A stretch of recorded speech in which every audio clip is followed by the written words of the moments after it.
سال کے بعد دیکھا تو شوہر کا وہ غم جو ابھی تک دل میں تھا ابھر کر چہرے پر آ گیا، اور پھر حضرت آمنہ اپنی امی سے لپٹ کر زور زور سے رونے لگی۔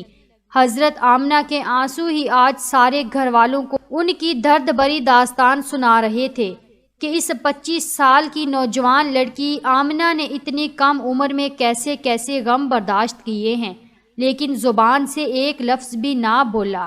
آج 6 سالوں کے بعد اپنی ماں پر نظر پڑی تو حضرت آمنہ اپنے آپ پر قابو نہ کر سکی اور اپنی امی سے لپٹ کر سب کچھ کہہ ڈالا۔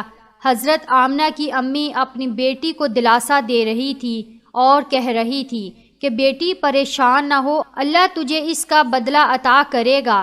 حضرت آمنہ کی امی نے جب اپنے نواسے محمد کو دیکھا تو وہ بہت خوش ہوئیں اور ہر ایک کے سامنے تعریفیں کرتے نہ تھکتی کہ ذرا میرے نواسے کو تو دیکھو، اللہ نے اسے کیسی خوبصورتی عطا فرمائی ہے۔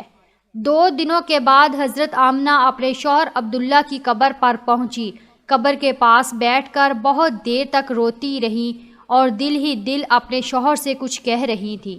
شاید وہ یہ کہہ رہی ہوں گی کہ اے عبداللہ، تم مجھے اتنی جلدی چھوڑ کر کیوں چلے گئے؟ میں نے تو تمہارے ساتھ ساری زندگی گزارنے کے سپنے دیکھے تھے، لیکن تم نے تو مجھے زندگی کے سفر میں اکیلا ہی چھوڑ دیا۔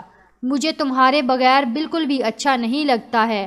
اے عبداللہ، کاش کہ تم زندہ ہوتے تو آج اپنی اس آمنہ کا غم دیکھتے۔ میں تو گھر میں امید لگائے بیٹھی تھی کہ آپ 2 مہینوں میں واپس آ جائیں گے، لیکن آپ تو کبھی واپس نہ آئے۔ اے عبداللہ، کاش کہ تم زندہ ہوتے تو آج آپ نے اس چاند جیسے خوبصورت بچے کو دیکھتے کہ اللہ نے تیرے بچے کو کیسا حسن عطا فرمایا ہے۔